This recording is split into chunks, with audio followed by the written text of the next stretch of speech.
everyone. Welcome sa isa namang panibagong dagdag kaalaman here at Recognizance. For today's discussion, I will resolve on the issue regarding English rule and French rule to include the convention of the law of the sea pertaining to the question on who can acquire jurisdiction over the crimes committed in the foreign merchant vessel. And now, before I will proceed to the issue on the foreign merchant vessel, I will distinguish first the foreign warship vessel from foreign merchant vessel. So, in cases where the crime committed is in the foreign warship vessel, say for example, the crime committed is in the Philippine territory, but on the foreign warship vessel, the Philippine cannot acquire jurisdiction, or the Philippine territory cannot acquire jurisdiction. Why? Because the foreign warship vessel is considered as an extension of the territory of the country in which the warship vessel was registered. Even though the Philippine territory applied the English rule principle, still he cannot acquire, or still the Philippine territory cannot acquire jurisdiction over the crimes committed within or in the foreign warship vessel. And in fact, it is resolved and defined in the case of U.S. versus Fowler, where there was a crime happened in the foreign warship vessel on another state, and that state did not acquire jurisdiction. Those crimes committed was tried and heard in the state where that foreign warship was registered. That is the difference between the foreign merchant vessel from foreign warship vessel. Because in the foreign merchant vessel, we can apply now the so-called French rule and the English rule principle to include the convention of the law of the sea in determining whether or not the owner of the vessel where it is registered can acquire jurisdiction, or whether or not the crime committed shall be triable in the place where it is committed.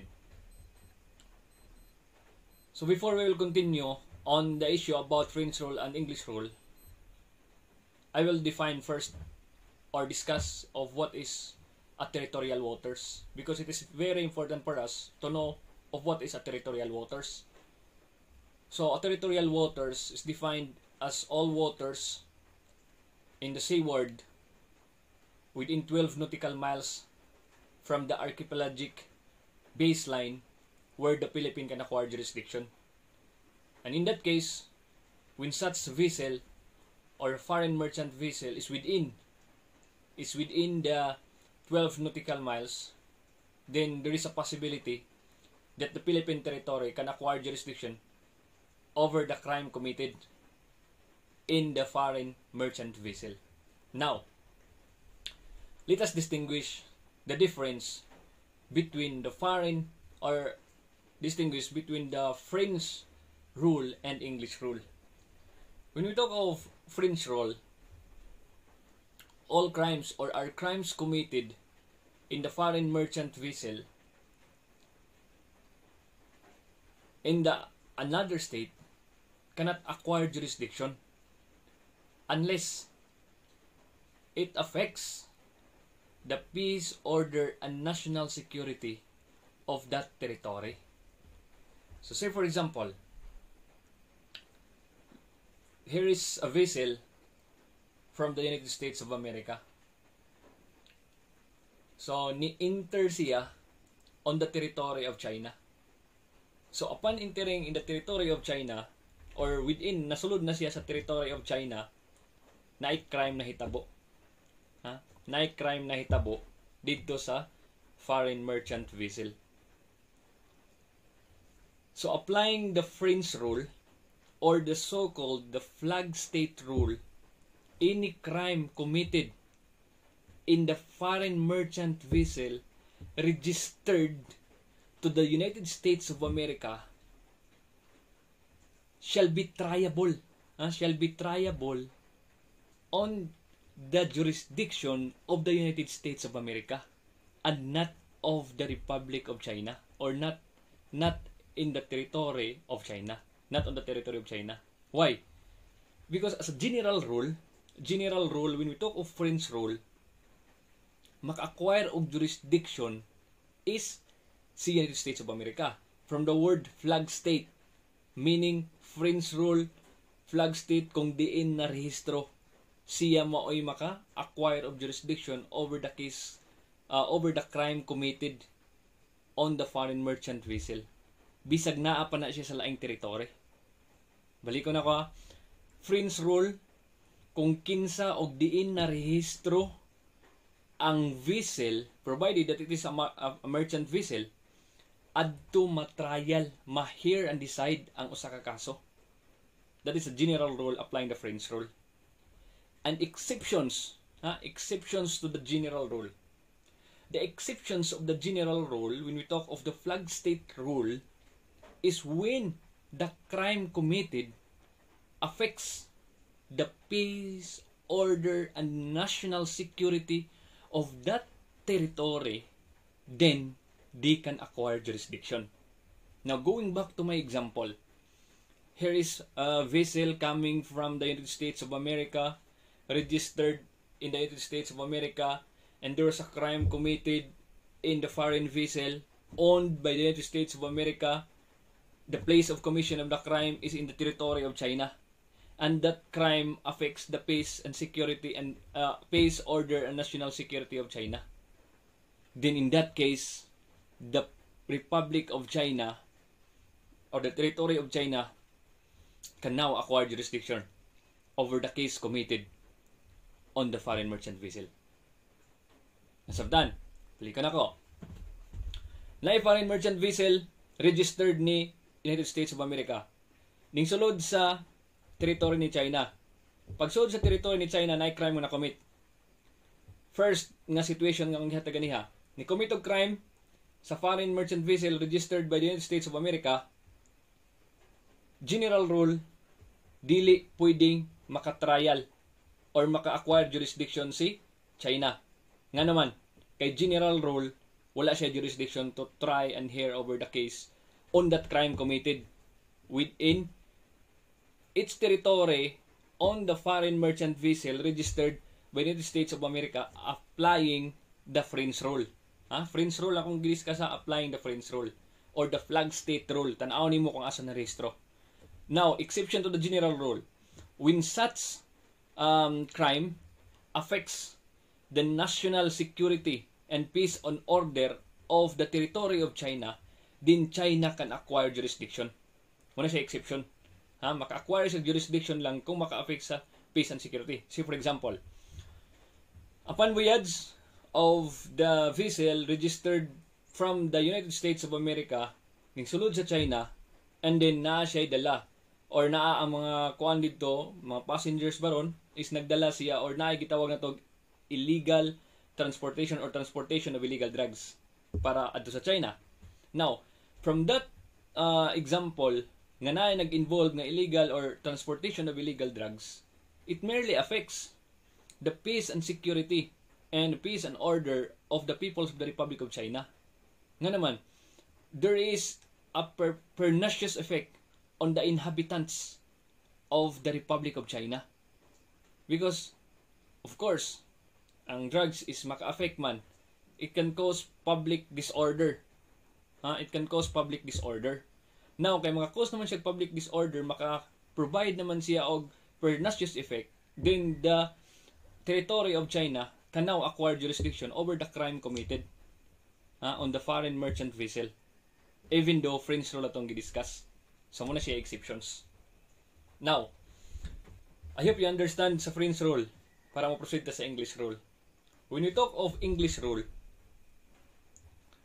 those crimes committed in the foreign merchant vessel are triable in the place where the crime was committed, unless it does not affect the peace, order, and national security of that territory.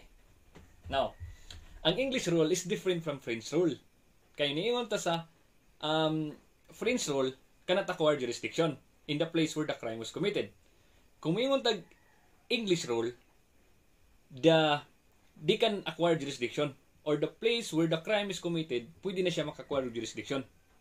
Nakuha. See, for example, si vessel coming from the United States of America ni-enter sa katong giingon nako ganiha nga territorial waters nga within the 12 nautical miles from the archipelagic baseline. Nisod siya dito.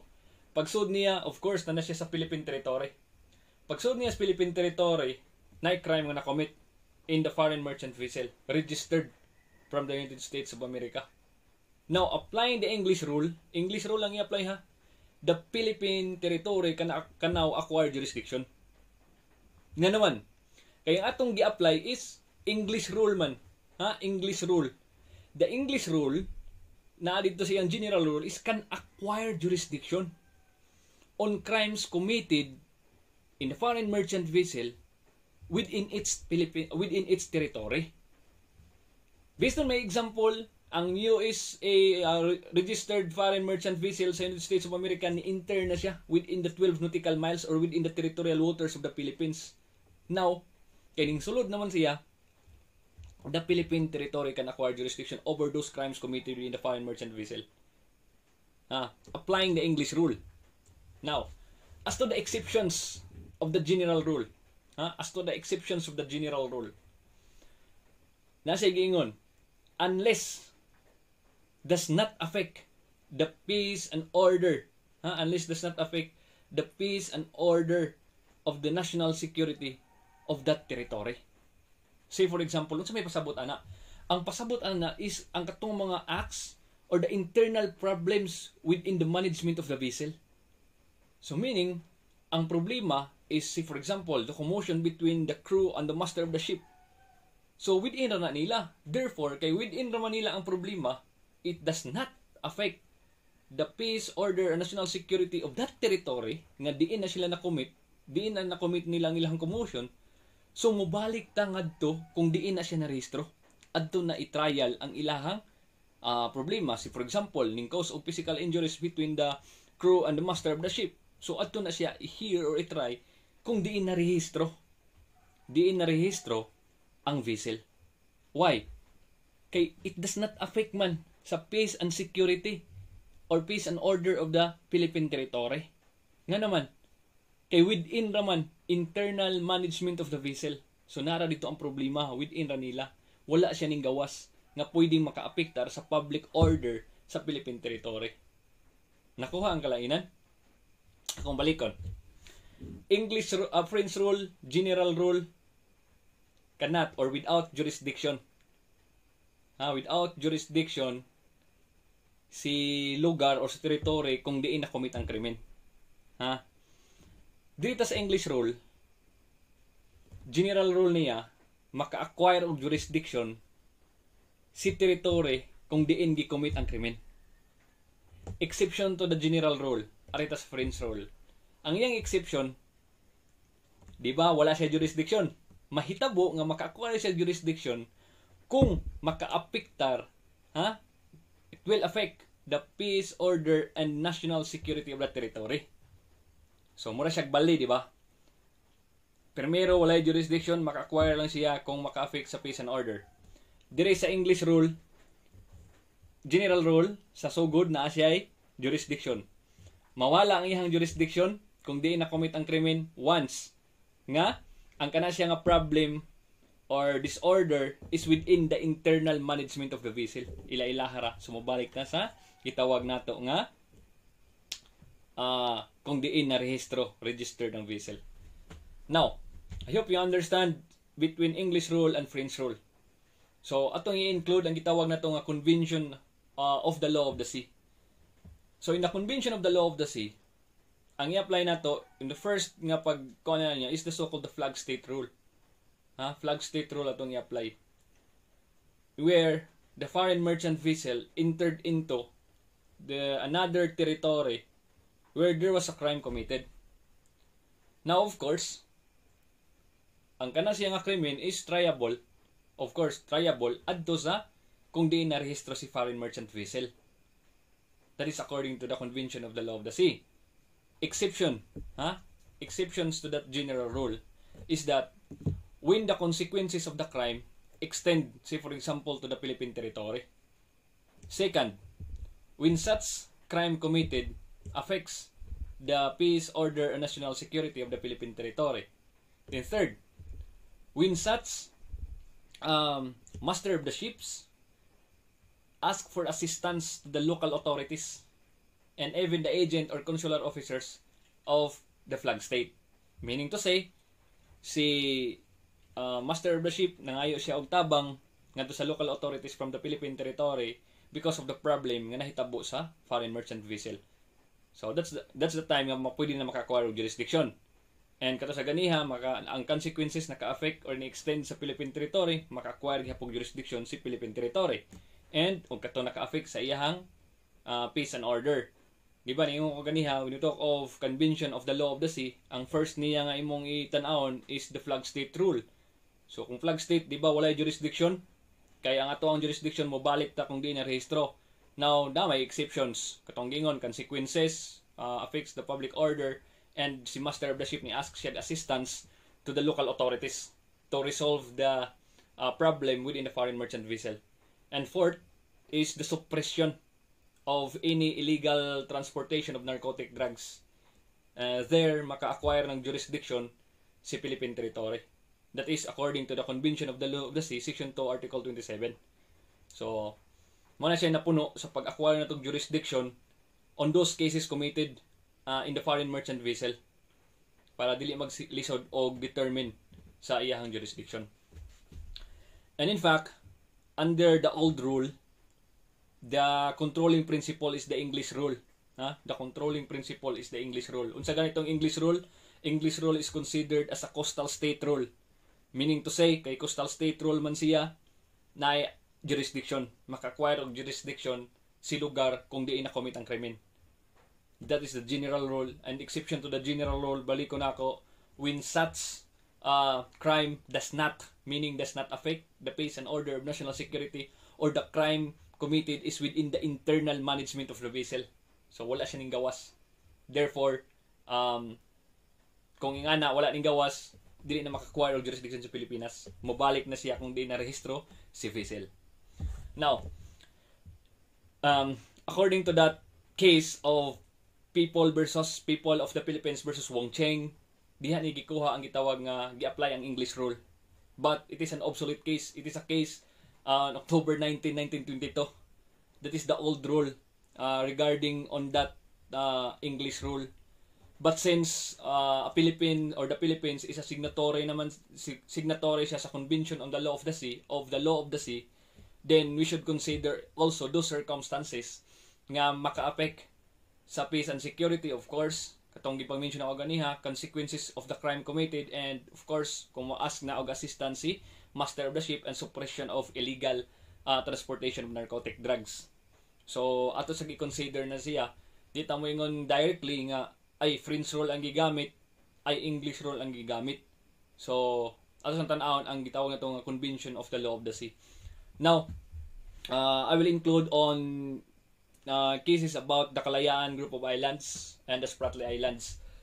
Basin ma-include siya on the questions ba sa multiple choices. Now, kung mingon tawag Kalayaan Group of Islands, the Philippine territory or the Philippines can acquire jurisdiction over those cases committed within the Kalayaan Group of Islands. Why?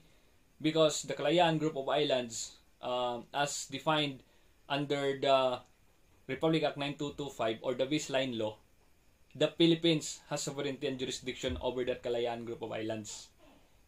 Since the Philippines has jurisdiction over that islands, then any crimes committed therein, the Philippines can acquire territory and has the jurisdiction to try and to hear the case. However, in the case of Spratly Islands is a disputed islands, and even until today, that the Spratly Islands, according to the peoples of the Republic of China, is sila'y tag-iya based on their historical rights nga sila day tag-iya. Now, with regard to the crimes committed within the Spratly Islands, the Philippine territory cannot acquire jurisdiction. And that is the that answer or that results on that matter is coming from the UP Law Center that provides that the Philippine territory cannot acquire jurisdiction on cases committed within the Spratly Islands or the disputed Spratly Islands. So I hope for this short video you understand the difference between French rule and English rule to include the so-called convention of the law of the sea. Thank you and God bless.